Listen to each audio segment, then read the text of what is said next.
Hello, everyone. Welcome to the network. Welcome to the Two Dads edition. Wait, that's not it. Start again. Two Dads, Gen X edition. That's a great beginning. Hey, welcome everybody to Two Dads Gen X edition. I am Dawson. And I am James. And we invite you to join us on YouTube, to like, subscribe, hit that little bell for notifications. Let's go ahead and Two Dads this. Stuff. That's what it is, stuff. Good morning, James. Good morning, Dawson. How are you today? I am good. It is Friday. It is Friday. It's my Saturday. Well, it's my Friday and a half. So it's your Friday. No, it's my Friday and a half. Yesterday's my Friday for work. Oh, yeah. Why is our days dictated by work? That's a great question, actually. Because, like, being in healthcare, I don't have Mondays. I don't have Fridays. I don't have anything. And so people are like, oh, what day is it for you? I'm like, Tuesday. You know, if you think about it, we form our lives around the factory mentality. Well, it's the Rockefellers. Our school, our upbringing, our 7 days a week, everything, the banking industry. Why in the world in the banking industry, when we have technology like we do, they wait from Friday at 4:30 p.m. until Monday morning at 9 to do any kind of transactions officially? That's 3 days of interest you get. But it's if I can go to the store they get and have a transaction, why can't they just have it calculate and process through the bank system? It's all computerized anyway. Oh, they'll take it from you. Yeah. When you're giving it back, though, it takes 7 days. Yeah, that's another thing, too. It's like what? when you go return something, they take the money out that day or the next day, and then 30 days to get it back. Yeah. I've complained about that before. Well, being in retail back in the day, a lot of it was just to make sure you weren't getting scammed. And so, like, somebody write a bad check and then take those clothes, go to another buckle, and return them, and then give them cash. And yeah, then but the check would bounce. We're beyond that. Oh, I know. We've been beyond that for years. But they still do that crap. Like, let's say I deposit a $10,000 check. They'll give me 2 of it. Right. And then they'll make me wait 14 days for the other. My bank, like a month and a half ago, 2 months ago. Yeah. I made a deposit. You know, I got paid, and so I made a deposit of like $3,000, and they withheld $1,000. Yeah. And I called the bank. I'm like, why are you withholding $1,000? We'll make sure it clears. Yeah, but it's like, okay, I deposit because with counseling, I have my own LLC, and so the place that I work pays my LLC, and then my LLC pays me. And I told the bank, I was like, these are normal transactions. They happen twice a month. This has been going on for a couple of years. This is not an out of the ordinary thing. Yeah. You know, okay, got it. So it's not $2,500, it's $3,000. Oh no, it's not like it's $15,000 when I'm only depositing $500, all the time. No, this is a normal transaction. I had to wait 7 days. Yeah. I mean, and then like expectation is it's like it's my fucking money, but I think a lot of times, I mean, that's how the Rockefellers designed it. You know, the whole Federal Reserve, the IRS, and all that crap. You know, they expect their money, they expect what they want when they want it, but like the common person, you just have to go by their rules. And here's another thing about counseling that is pretty kind of annoying. So insurance companies can take back money with no warning. So like if they want to audit, like question if you actually saw a client for 3 months, they can just take the money back from those 3 months and then tell you have to validate that you saw that client before they reimburse you. But it can be a year later. Yeah. So you're sitting there and all of a sudden there's a, $800 or $1,500 or, whatever pulled from your account. And then they say, yeah, you have to prove that you actually saw the client, and then we'll give the money back. See, I don't think they should be able to pull it back out. I think they should be able to, but you have to validate this, otherwise we will pull the money back. Yeah. Instead of pulling the money back and then having to validate it. And to validate it, all you do is as far as the therapist goes, you send them your notes. And like, hey, the note was at the date of service and all this other stuff. Here's, what's going on, which the insurance companies are allowed to request. And it's like, that's your validation. But why take the money out of, because therapists don't make a lot of money. You're taking them out of their pocket and then holding on to it for a month or month and a half, potentially, depending on how long it takes them to say, all right, fine. Yeah, you did see the client. Here's your money back. Well, I think that's why my brother left chiropractic, because after Obamacare, he never got reimbursed ever. Because I charge $35, your deductible's $30. Yeah. You just pay me the $5. Right. They're like, no, bill my insurance, and he said it would take a year to almost 2 years to get the $5. So times that by 30 clients, right? Well, and part of the reality, like a lot of therapists don't take insurance because it's such a hassle. Yeah. Like I can now take like Medicare, Medicaid, So as a veteran, and most of my clients are veterans, I'd love to take TRICARE. Yeah. TRICARE is a secondary to Medicare. So I have to take Medicare if I want to take TRICARE. But the processing, and it doesn't pay too bad. Medicaid is horrible. Yep. They pay not even half basically of what fees are. So it's like, where's the incentive? There's the desire to want to help people who can't afford it.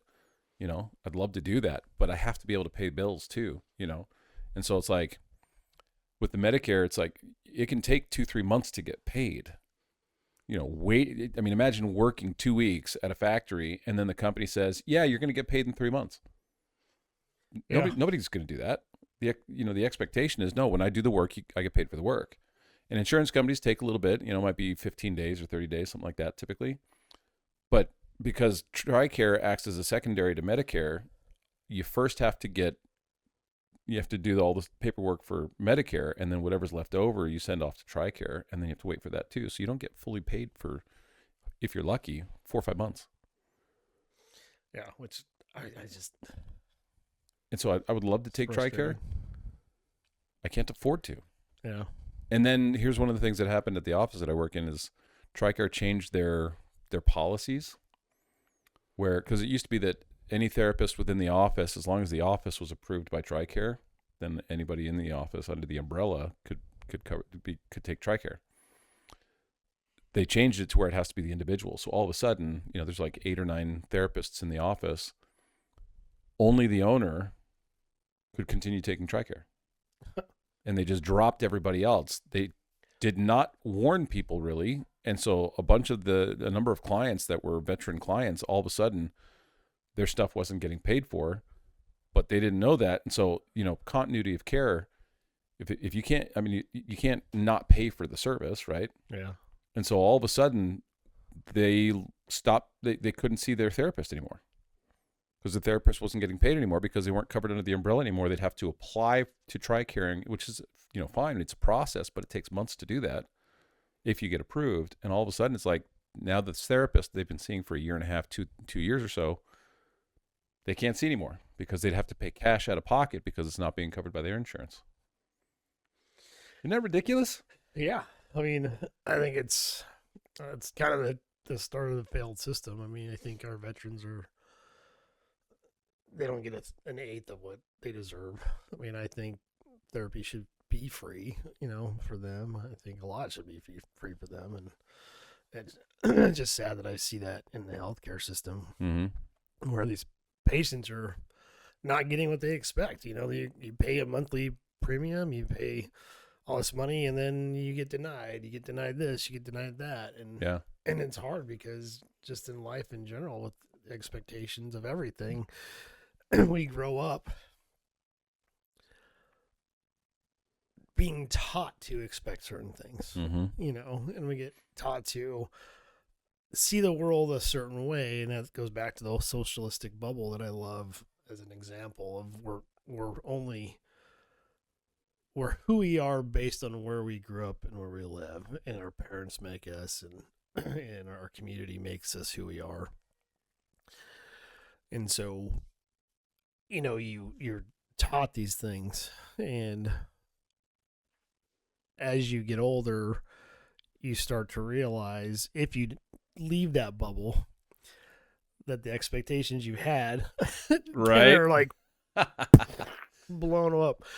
Yeah. Blown up because you can't ever get that. And so I think a lot of it is managing your expectations in life. Yeah. I And mean, controlling what you can control. I don't know if you were taught this growing up, but I was taught you work hard, you are loyal to the company, you know, you put in the effort, and you will be able to grow in a company. You'll be able to do well. You'll be able to afford to live your life, all this other stuff. And like with my grandfather, worked for GE for his entire career, pretty much. He was able to do that. He retired with a pension and all this other stuff. You know, that was the way it used to be. And so, like, my parents, that's what they taught me, was that work ethic and the loyalty and all this other stuff. And so I grew up with that. And then with my kids, by the time my kids were starting to get out into the workforce, there is no loyalty by a company, and there's no loyalty with employees. Yeah. And if you can't get promoted because you work hard, what people will do is a year later, they'll go and hire on to another company for more money, better position, all that kind of stuff. So better opportunity. And then a year or two later, they'll get hired back in a higher position because now they have the experience over here instead of it just being able to be promoted within a company. And so the advice that I wanted to raise my kids with, and when they were little, I would tell them, doesn't apply anymore. Yeah. So that expectation has changed big Well, time. and we saw that die.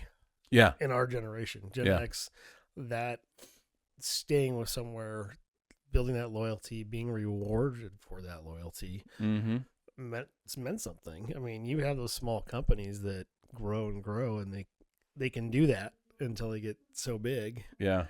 And then you start fading out. And what's sad is the executive level, the mindset used to be, I take care of my people. I take care of my employees. I take care of those. I do what's best for them. I want to grow for them.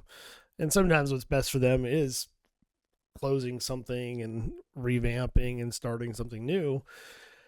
But that's not how it works. Is you get these board of directors in there, you get a board in there, they only care about their shareholdings and their money. And their bottom line. About the janitor. Like companies are all driven and motivated by their accountants who are trying to just make more money, period.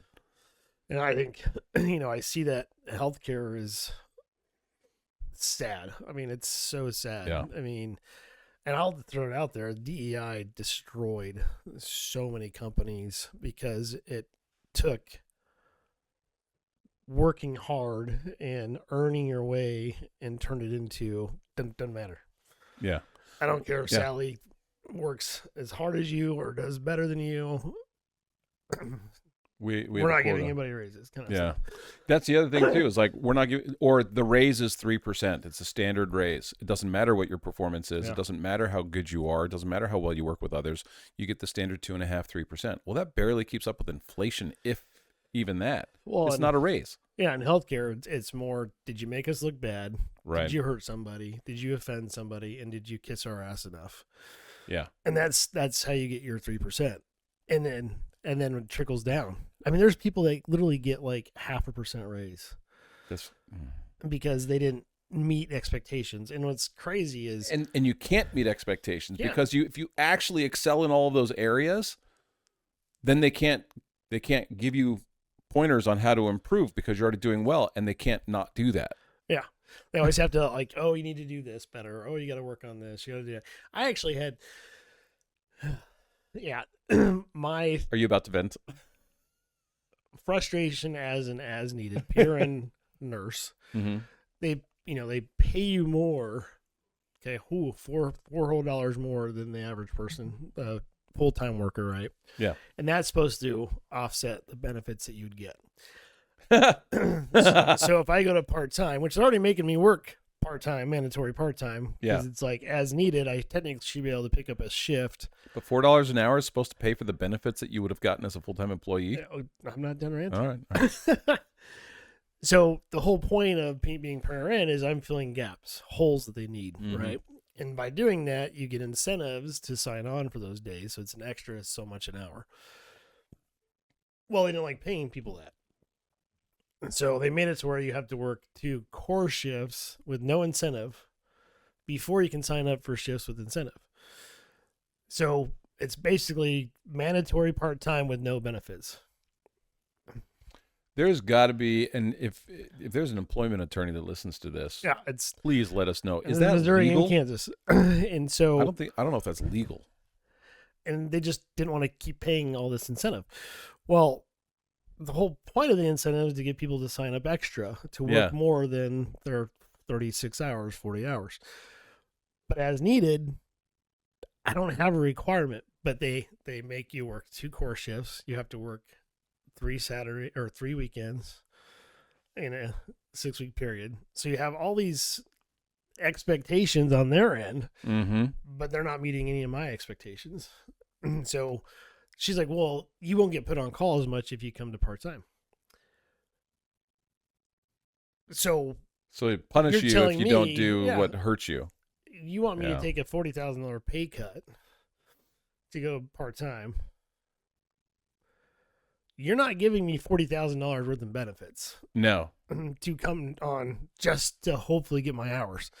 And so it drives me nuts, and I work everywhere. So I float everywhere. So I'm one of those people that you literally can pick up and throw in. And my common joke is, yeah, I'm a float like a big fucking turd because I just float everywhere. And it's hard because we were taught, you work hard, you're loyal, you bust your ass.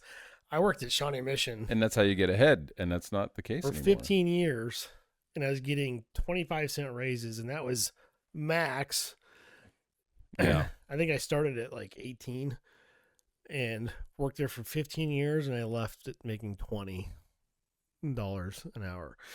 You know what that really that is like the poster child kind of example of why people really need to start looking into becoming electricians and plumbers and mechanics. And I mean, at Ford, you get $40 an hour. Yeah. $40 an hour. You can make $100,000 a year working at Ford. Yeah, but remember, what was it, 6 months ago, a year ago, when the CEO was making like every single employee under Ford, if they took their paycheck for a month, that was what he made in a year. Do you remember that? That's different, though. How is it different? So there's a difference between this. All right, this is my opinion when it comes to like the different levels, right? So there's performance pay, and a CEO's pay should be, not always, but they should be based on the overall performance of a company. An employee gets paid per hour. So the incentives for an employee is I give you an hour, I get paid a wage. That's the incentive difference. And the biggest difference is that the CEO should have a good track record. He's got an education. He's got interactions with other companies and suppliers and other world leaders and whatever, because they can grow the business. But their performance is supposed to be what their pay is based on. It's kind of like an athlete, a basketball player. All he's doing is playing a game. Well, now they're just betting on the side. Well, that too, yeah. Yeah. But an athlete doesn't get paid based on their hours. They get paid on their performance. Yep. And so that's the difference is we get stuck in this mindset where it's like, well, I put in 40 hours a week too. And then they're out in the golf course and they're doing, it's a different structure. And so when you get to a certain level of expectation, if you're becoming an executive, you're not hiring onto a company for a salary. You're negotiating the salary that they're going to give you for you to work for them. And so when you get up to executive levels, especially like CFO, CEO, COO, stuff like that, it's no longer like, well, this position pays $150,000 a year. You go and interview and you tell them, for me to work for you, for me to work for the company, I need $250,000 a year plus stock benefits, plus a company car, plus 4 weeks, where I get. You negotiate that with the company, and so it is not apples to apples. But agreed. What I've seen last December, as where I was working, was joining another hospital to get the CEO's bonus. They had to reach budget. Yeah. So to reach budget, they put a shit ton of people on call, full-time, part-time people. So you had people, I worked 4 days in December. Yeah, it's like the VA all the top people at the VA were making a ton of money in their bonuses because they were delaying care. Yeah. And it sucked because it's like you watched the ER get so full because they were understaffed. They were pushing the minimums Yeah. of all these floors. Yeah. They were trying to get nurses to take 6 patients instead of, the normal 4-to-5 ratio. Which is a threat to your license. And you're just like, and I'd come to work and I'd have people like, how many shifts have you gotten? And I was like, well, this is 2 so far this month. Like, how you paying your bills? I'm like, I'm not. Yeah. I'm behind. And what's sad is, you get to the spot where you're just like, how's this fair? And then they brag about, hey, we reached budget, and Right. she got her $9 million bonus because of it. Right. I go, well, yeah, you made that $9 million because you just fucked over 300 employees. people. And that's why, like, I understand there's a difference in the structure as far as Right. expectations and an hourly. You put in your time and you get that. But I'm with Dawson. Like, I don't necessarily think that's balance. If we're trained from Sure. growing up to be bees in a hive and obey to a queen, whether that's, people in Washington or the leader of a company, a CEO of a company, if we're trained to be mindless workers, and then our expectation is that we take on debt through mortgage and we take on debt through vehicles and we're Right. just barely getting by, I think the system is inherently wrong. Oh, absolutely. And, Well, I mean, and the thing is like, yeah. just because it's a different perspective as far as like how they get paid. CEOs like that, people that run companies that they don't care about their employees, they made their budget, they made their thresholds, all this other stuff because they're focused on getting their bonuses, but they're actually damaging the company, and the board of directors, they're the ones responsible for making sure that the company's run properly.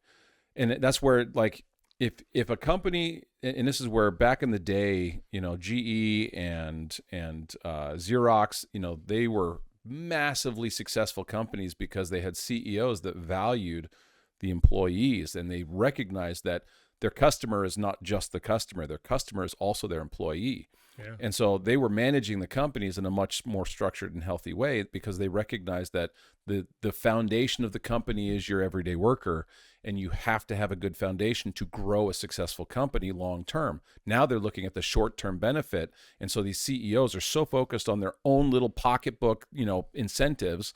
They're only going to stick around with the company for 3, 4, 5 years, and then they're going to move on to be CEO of another company and make a bunch of $1 million more. It's totally screwed up. I don't think the government should be managing or like regulating companies extensively, but I think that there does need to be a systematic kind of process where that abuse in a company, because that is what that is. Oh yeah. I mean, if you are intentionally minimizing the number of workers, especially in a hospital where people's lives are at risk, Dude, and it's like that everywhere. Every Every hospital is like that. Yeah, well, and then they have there's lots and lots of job opportunities out there. Go to monster.com or whatever, Indeed, and there's lots of jobs, but they're not hiring anybody. And part of that, I've heard about this shadow hiring kind of thing where they're taking on all of these resumes, and then they're telling their employees that are complaining about the work where it's like, we've got 300 people that want to do your job for less money. Are you sure you want to complain? And it becomes this manipulative process, and it's totally fucked up. Well, in healthcare, it's like that. It's like, well, there's new grads coming out. They won't bitch because they don't know. Right. And, Or and we'll it's hire sad. people from another country that work for half the pay. I mean, they don't do as well. Or Amazon now is like, well, AI does most of what you guys do anyway, so we're just going to lay off a bunch of people and use AI. Yeah. So where's the fiduciary responsibility lie then? Like if these CEOs and these companies and even our government has a responsibility to the American people, to your employees, to your customers, is that being met or not met? No, it's not. And really what I think is probably going to end up happening, and it probably needs to happen, is there's going to need to be a shift into a different type of unionization. Not the classic union, because the classic union is garbage. Yeah. It served its purpose in its day, but that was back before all this technology. 1910. Right. Back then, and even then it was still rife with corruption. Yeah. But a new format of union to basically force the hand of creating that responsibility between the employer and the employee, but not like, oh, we're going to go on strike and get this. I mean, I worked at a union up in I worked for Magna for a few years, and they went through a contract negotiation, and the union did not have the employee's best interest at heart. Right. Oh, It was ridiculous, because they would say, at what point, like first union hall meeting, at what point do we strike? And I'm like, you don't. You strike for 2 weeks. Do you know how long it takes of a 50-cent raise to make up for 2 weeks of no pay? You work through it, and then you get grandfathered back to the first date of the end of the new contract, and you get that extra. Yeah. Or how about a profit sharing bonus, where if the company does well, the union does well? What about incentives for quality control? Like, the better work you do, the better you do. Not based simply on, not just, and so it was at a factory, this is back 20 years ago now, where it was $18 an hour, $18.50 an hour, something like that, which is pretty good. It was like 35, 40 grand a year 20 years ago. It's like 70, 80 grand a year now, like Ford. They wanted a $1.50 raise the first year, and then 50 cents a year after that. The union wanted 5 years, the company wanted 3. The company's trying to pay as little as possible. And I'm sitting there and I'm like, at 18, $1.50 raise is, $19-20 an hour. That's great. And then 50 cents after that is like 2.5%. Average inflation is 3.5-4%. So we're losing money. Real smart guys, but they're focused on 50 cents an hour. No, you're making less money, because if the cost of living goes up, but your pay does not match it, you're losing money because you have less buying power. Yeah. And because your pay went up, now your tax bracket potentially goes up to where you're paying more in taxes. You're losing even more. How about just a simple cost of living? So if inflation goes up, your pay goes up. If there's deflation, well, then your pay just freezes. But but like, just keep it at that. Well, I mean, how many companies go to their employees and go, "Hey, we're really struggling. Do you want an extra week off with no pay? Would you do this, do that?" They throw all these options out. Yeah. But as an employee, I can't go, "Hey, man, my mom just died, and I need like 10 grand to bury her." Right. Can you but give if that a company did, and if an employer came to you and said, "Hey, how are you doing? Are you doing all right? I need to take a few days off." Okay, you know what? We're going to give you 4 days off for the funeral. We're still going to pay you for it. How would your loyalty to that company be after that? Oh, I mean, it'd go up. I mean, big time. You'd be like, this is a great place to work. You'd get other people there. You'd want to stay there longer, which means they spend less money in training and onboarding. Yeah, I mean, it blows my mind. And the way they're, so like the average person, I think that most companies, it's what, 10 to 40,000 to train somebody. Yeah. I know nurses, the average is about 12 now to train a nurse for 6 months. So their workaround is put these new grads in this residency program that you have to pay for. As a nurse? And if you leave, then you owe them money. It's like, oh my goodness. Yeah. And it's like, here, we're going to give you a bonus, but if you leave, you're fucked. You got to pay it back. And it's just one of those things. It's like, no, I can't go to my boss and go, and like, I've gone, like, I was a respiratory therapist for 15 years.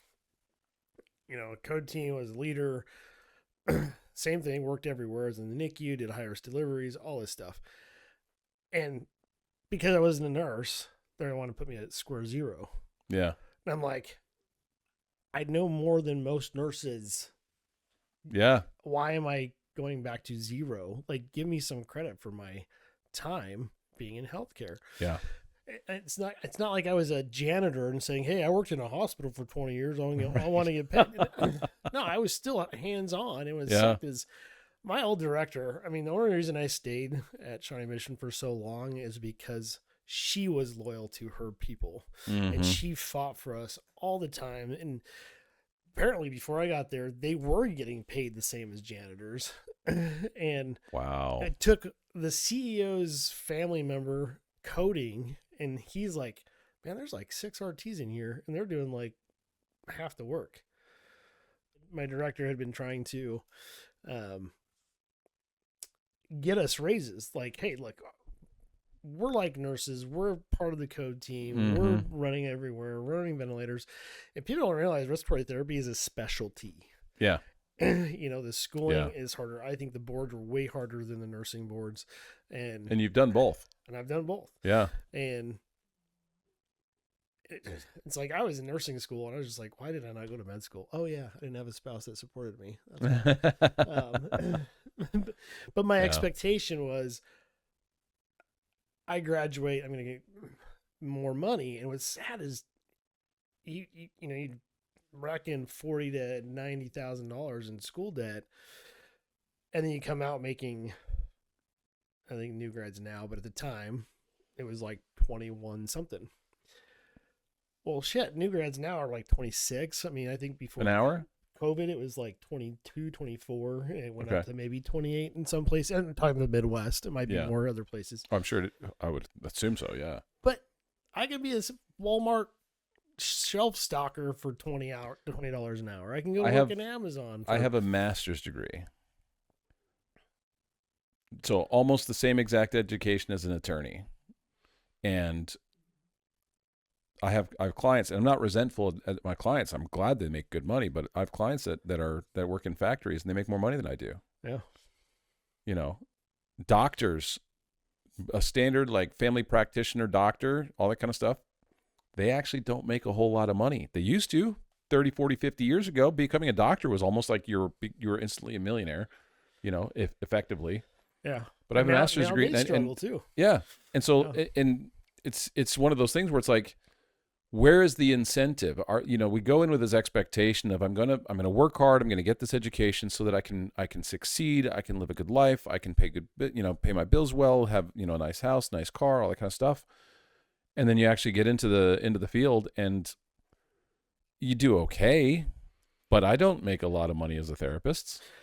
Yeah. But is the problem what you're being paid, or is your problem society as a whole as far as what the costs and expectations are? Like if you could get your education. It's both. So if it is, yeah. So here's one of the problems with the education system. College is a racket in this sense. In this sense, they made student loans exempt from being able to declare bankruptcy on. As soon as they did that, the banks were like, great, we have guaranteed money back. For the rest of your life, you have to pay this, and we can keep charging interest again and again and again, right? And if they discharge the debt, they get to write it off. The schools said, oh, the banks are willing to loan more money. School costs more. Crazy. And we have relationships with these banks that are going to help you pay for it so you can get this education and make all this money in this job. In the meantime, you got people who are getting educations for a job that pays 50, 60 grand a year, but they've got $150,000 worth of debt that they can never discharge if they can't afford to do it. I've got a friend who got like $70,000, $80,000 worth of student loans. 10 years later, paying the payment on it, he owes $30,000 more. How is that legal, first of all? Amen. But again, why in the world would people do that? Well, yeah, I mean, my government loan that they snuck in there from Avila. And that's the other thing too, is like they don't tell you everything. Yeah, it was $9,000, right? So during COVID, you didn't have to pay in your loans. Well, I still paid mine. Mm-hmm. Well, they sold my loan, and this is something I've been dealing with. Well, I paid all 9 of that off in my book. I paid it off. I have all the checks. I have everything down. Well, once it started again, it went to, I can't remember. I always got to look it up. But wherever it went to, I start getting a bill, and it's $18,000. I was like, wait, hold on a second. I go, I paid this off. So I'm like calling people like, well, we don't know where your money went, because when we got your loan, it was like March of 2020. Yeah. And this is like 24. And I'm like, wait, hold on a second. I go, so where'd all my money go? Well, the same thing happened to my fucking brother. Like he paid. Same thing happened to my son. He's paying all his stuff off, and he suddenly got this list of his loan was 3 times more. Yeah. All his payments, he's paying like double what he should have been paying. And he's like, how do I still have this? Now, somehow he was able to join that forgiveness thing based on being a doctor and stuff like that. I think it needs to be lawsuits against the colleges and lawsuits against the lending institutions. I think that should be categorized as financial fraud. Oh, it is. And predatory lending practices. 100%. And then the sad thing is they're all fucking exempt. I go, no, make That's these the fucking problem. colleges pay taxes Yeah. and stop giving them money. If you're getting money from the government as a college, then that college should be fucking free. It used to be Exactly. like And state schools. The tuition was free because it was supplemented, or the state is what paid the tuition. They gave them the money so they could provide the education, and then the students only had to pay for their room and board. Yeah. If they got accepted into the college, they were able to go to college. So books, room and board, whatever, and you can get scholarships for that or grants for that or whatever. But now it's like the state school. And Missouri's pretty decent. They've got the Missouri Access Scholarship. So my daughter uses that in school where like she has not student loans, but she does like grants and the Pell Grant and stuff like that. But whatever she is short on her tuition, the state covers the difference because it's a state sponsored school and it's in that program. But she still pays for her own room and board, and colleges now require students to go into the dorms the first year, and it's twice as expensive as getting an apartment right off campus. Yeah. It's ridiculous.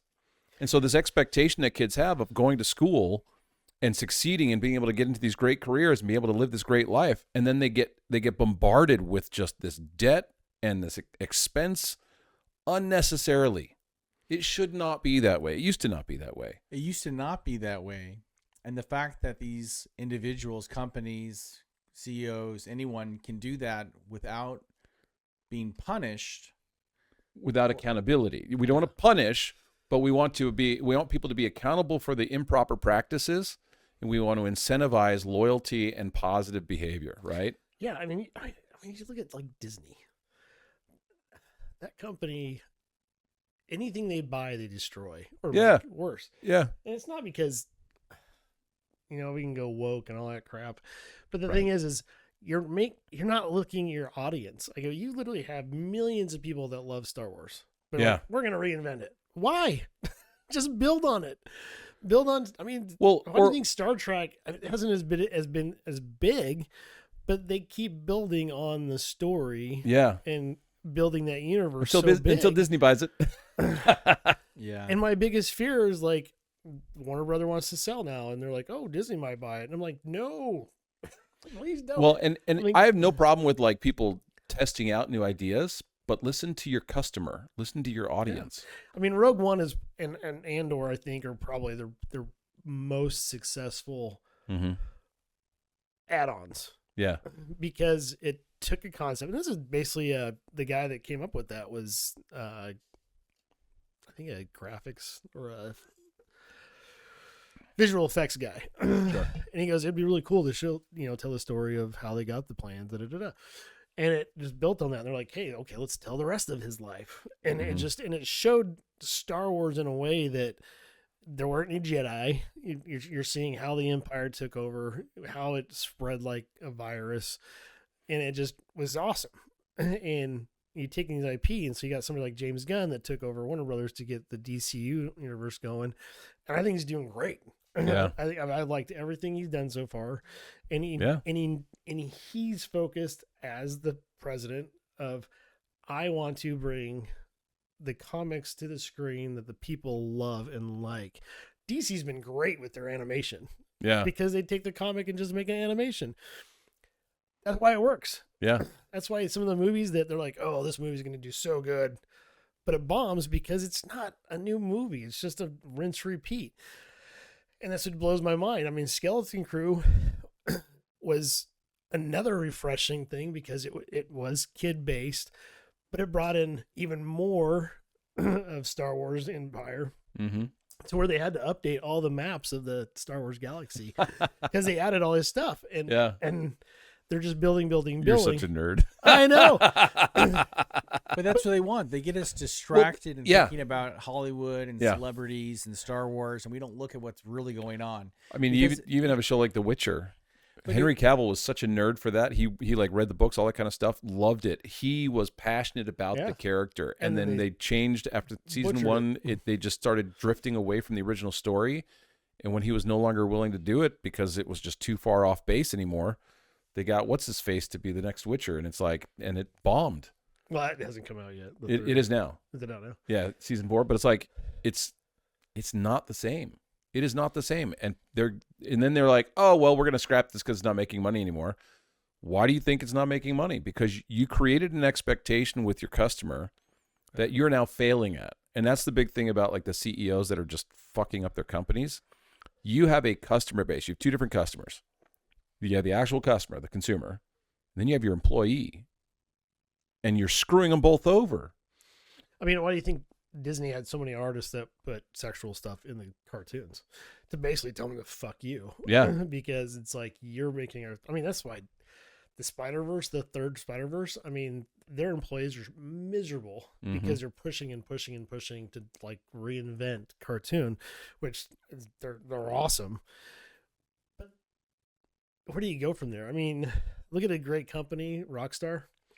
They're making Grand Theft Auto 6. Yeah. And people are getting so frustrated because it's like, why is it taking so long? Why is it taking long? Because they have pride in their fucking work. Yeah. It's like... But that's where things need to go. These massive companies... I think what's going to end up happening, and it's going to take a while, but I think there are going to be people that do these startups that are passionate about what they do, create incredible products, and if they actually stick to their not their policies, but their Principles. their passion, their principles. Yeah. Thank you. Yeah, their mission statement. They will be able to basically destroy these massive companies if they don't just sell out to them. If they don't sell out, and that's what's happened is we don't have capitalism, we have monopolyism. Yeah. And I think when I'm going back to punishment, I think not necessarily punishment, but there are laws, whether it's fraud, embezzlement, but they're not enforced. They're not enforced. And the problem, the big part of that problem is that the money, and this goes a little bit political, but like the money that goes to the politicians, the companies are basically who buy and pay for the politicians. And so whenever there's a violation of like a monopoly law or whatever, you got politicians who are like, oh, you're overreacting. It's not really a thing. And that who's their biggest donor, right? Yeah. And so you have a situation where individuals at the top, there's a discrepancy because individuals at the top are not being held accountable exactly for existing laws in the books, and they're being dishonest. And we as consumers and we as employees aren't holding them accountable. Exactly. You have a company we like are now. I mean, I think we're too distracted about Star Wars to give a damn. Yeah, and that's the thing is like no, that's my let point. them eat cake, right? Caesar Augustus, where he was like, let them eat cake, even though they're all starving, and he distracted them with the Colosseum and gave them bread at the Colosseum so that they would be excited about it while their entire society is falling apart. That's what's happening now. Oh, that's what happened in Venezuela. Yeah. I mean, I mean, that country's worth nothing. Right and so we have these expectations, and then we aren't actually following through with them. Well, and, you know, the funny thing is that the term woke is basically, I look at it as, before it was like, oh, you're trying to convert our way of thinking a certain way, and we have to just take it and shove it down our throat. And that's what I'm talking about. These companies that want to change an IP to be totally different, and I'm like, you don't need to. Like, you already have a winner. You're already making millions.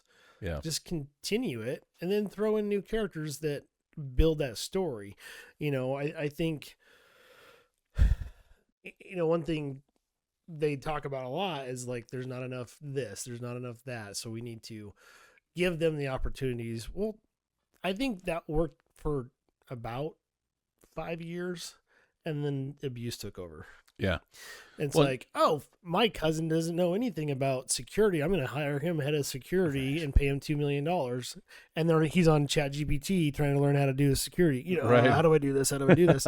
Covering his ass. I mean, I dated somebody that very high up, and I'd hear meetings, you know, because she conference calls and stuff, and I'd be painting or whatever. And I'd just be like, I would fire so many of these fuckers. Yeah. I was like, I'd be firing that person, that person, that person. I go, because they're full of excuses. They're mad because someone had a great idea. It wasn't their idea. And they were so worried they're going to take their job. It's just ego. So instead of taking their job, they just make up a whole new other fucking job that is, I'm like, wait, what? So you're promoting this person because you want to promote that person, but you don't want to hurt that person, because if we fire an executive, then it can hurt our stocks. Yeah. And again, it's this distraction away from what is the core of a business. Yeah. Your consumer and then your employee. Those are your two customers. When you're an executive in a company, they are the foundation of the company. You don't have a company if you don't have a consumer, people buying your product or service. Yeah. You don't have a company if you don't have people serving the customer. And you should make but you should allow and help your employees to afford your product. Because that's where you create the loyalty, hard work, people that want to do better for you. I mean, if you look at like case in point, look at Ford, right? How expensive is a Ford F-150 Platinum? Oh, Jesus. Yeah. $80,000, $90,000, $100,000 for a pickup truck? I mean, they got up to 120. Yeah. I mean, shoot, this is a truck that 20 Bronco years ago Raptor was a is- $30,000 truck, and you could actually you could pick and choose what kind of engine, 4-wheel drive, crew cab, extended cab. What you could go through. Now it's like, oh no, you get this package. You have to. It's have this. predetermined package, and it's this much more money. And then you get without listening to their customer. Who is the customer for Ford when it comes to their trucks? Companies, right? Farmers, tradesmen. Yeah. They don't want to spend $100,000 on a freaking truck. And then you get like Stellantis with Ram. People love the Hemi.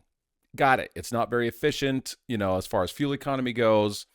There are problems with the Hemi, but people love the sound of it. They love the power, all that kind of stuff. And then they went with the inline six. They got rid of the V8 in the 1500 series. Yeah. We went with the inline six. And an inline six is a great motor. I mean, Ford, Chevy, and Dodge all had inline sixes for like 40 years because they were bulletproof. But you have a customer that loves the Hemi V8. So they got rid of it in place of I forget what they call the inline six, which is still a great motor, but they took it out of their entry-level truck.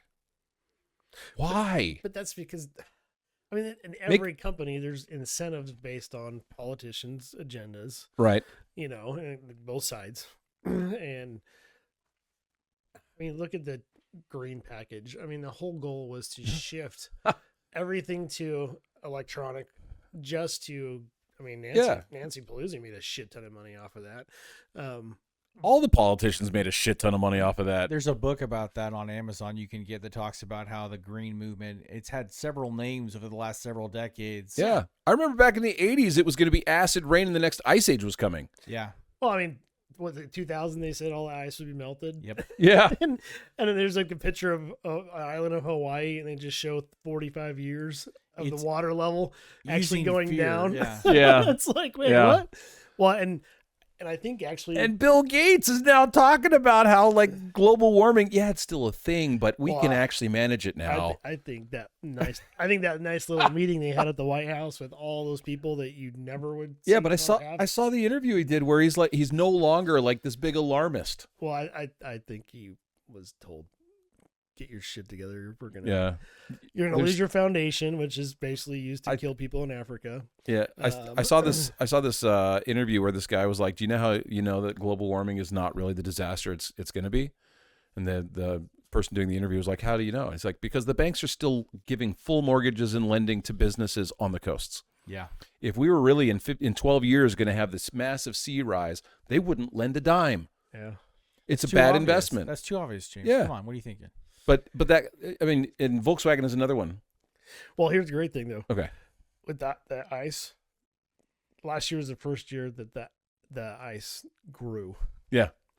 And I think they're like, oh shit, we can't. How do we deny that? Because it you know- actually grew. Right. Did you know that Volkswagen had a car in like the 90s? I think it was late 90s, early 2000s that got 80 miles to the gallon. There's a car in China that literally gets almost 100, Yeah. and it's faster than do a you- Porsche. Do you know what they did with it here in the United States?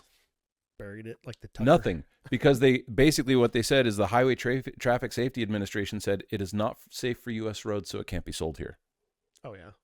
Well, it's like the Lancer. I mean, Mitsubishi Lancer. It's like, oh, it doesn't meet emission laws. So, Yeah. So they literally just took a Mirage engine and threw it in the Lancer. It wasn't even 4-wheel drive. It literally was just 2-wheel drive. You're like, that's not a Lancer. I think we need to change our expectations from being haves and have-nots. So we're all getting fucked. That's what the reality is right Yes. now. But like, how can we shift our paradigm from this, where you have this group of people who have, Yeah. and almost everybody has not? And Well, we're too busy we were fighting kinda- amongst ourselves. Well, if We you're were talking- communist, you just do profit sharing, but that's not how. No, they don't do that. They don't do that. They tell you that's what they're doing, and then they just Oh, I give you know. pittance. But I think this is the shift that needs to happen. I mean, it's like fucking Zohan in New York. Like, We need to stop focusing on the difference Yeah. Mm-hmm. and instead focus on how we blend it, how we bring it back together, Yeah. because it becomes this polarizing argument of the haves and have-nots instead of creating the opportunities where we can become the haves. We don't have to be billionaires to be really successful. We can, and that's one of the great things about this country, even now with all the problems that we have, it's still the only country in the world, I think, by far. There are other countries that are pretty close to us, but I think it's the only country in the world where an individual who has the right idea, works hard, gets the right kind of opportunities, things like that, they can create an incredible life for themselves and their family if they choose. If they sacrifice, if they're willing to make the sacrifice, put in the time, put in the work. Yeah. I agree. But if they're not willing to put in the time, if they're not willing to put in the work, if they're not willing to make the sacrifices, and all they want to do is complain, go fuck yourself. Yeah. Complain all you want, but you're the one who's limiting yourself. That's sitting stagnant and not doing anything to initiate change. Yeah. How many people are in America? 320 million, something like that. 350 million.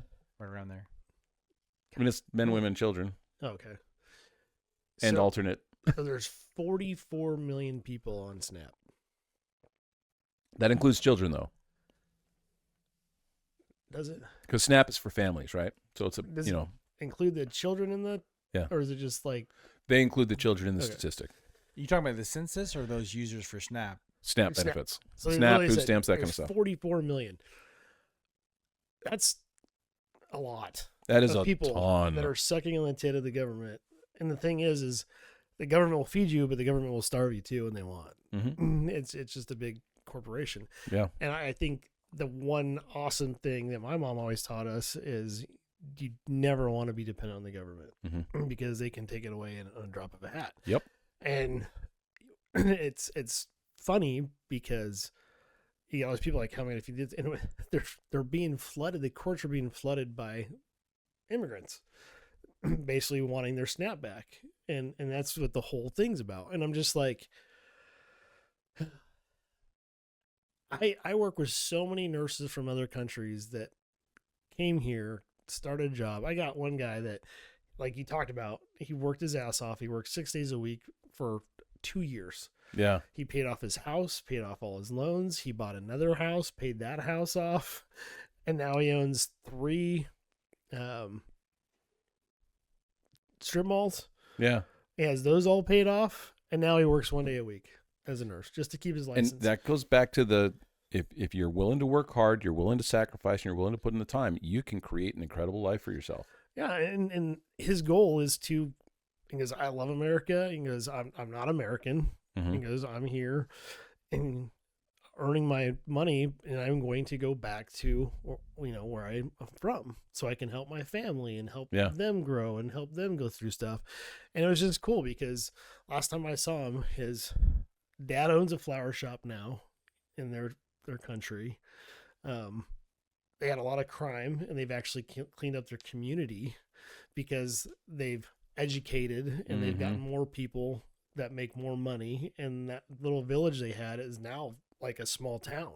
Yeah. And it's grown. And he goes, the mindset back then, or where they live, is how it was back in the 20s. You grow your community, your family, and you just help each other out. And it's like, how do we get back to that? Well, we make college free.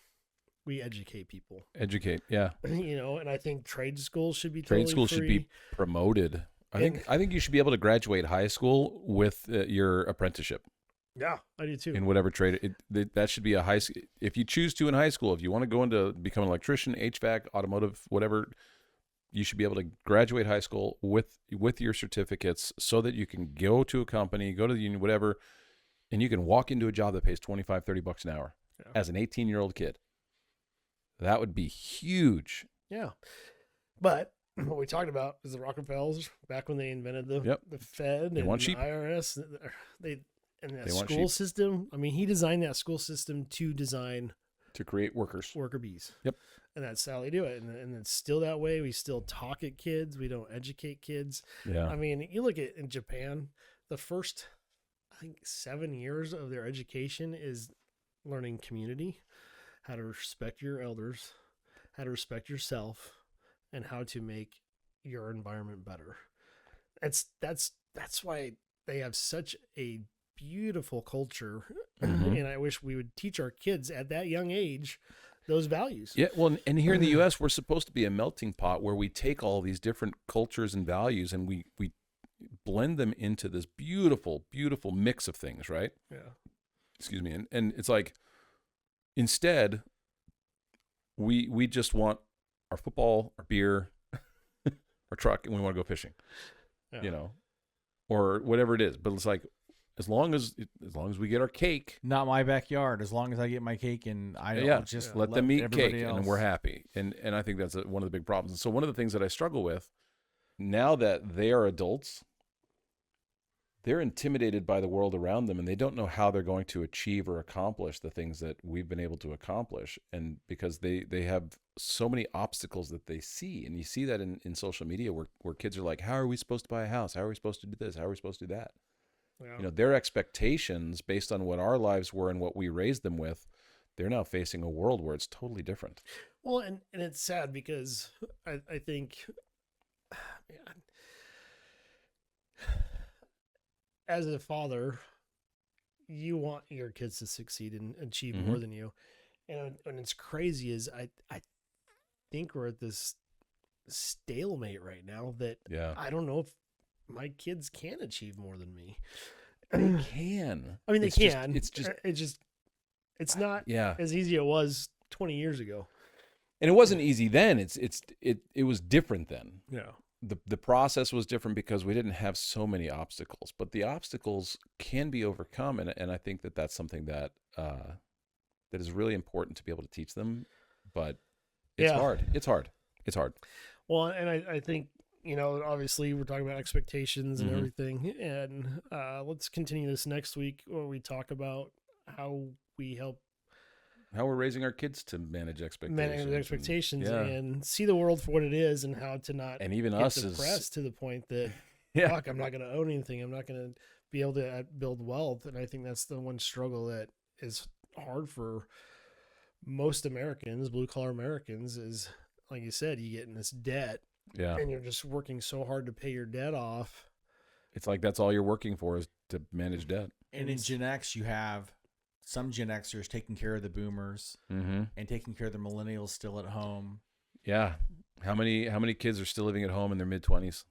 Because people our age taking care of their parents who are retiring and who are nearing the end. Yeah. Well, and I've seen the people the millennials that actually have a home. How they did it was they lived with their parents for 10 years after they got a job. Saved up their down payment. They saved up everything. And, they would, most that I know that actually own homes now, they still, out of respect for their parents, they paid them like $500 a month, and then some parents, they'd buy their own food and stuff like that, just because they wanted to get used to paying bills. And those are the kids that were taught right. It's like, okay, get going. So hey, let's next week keep going with this next week. And go and how to teach our kids to manage expectations. What we thought as teenagers, what we thought life was going to be like, and now what we're looking for in the future now, right? Yeah, but join us next week. All right, guys, stay classy, Kansas City. Good job, James. Thanks, Dawson. You too. Did great. You know what? So good. Thanks for joining us and giving us your time. It's very precious. We appreciate you guys. Hit that like and subscribe button. Ding that little bell so you get notifications when we have new drops every Tuesday. Every Tuesday. And check out our dad jokes. Yep. Make sure you comment. Let us know how we're doing. Appreciate it.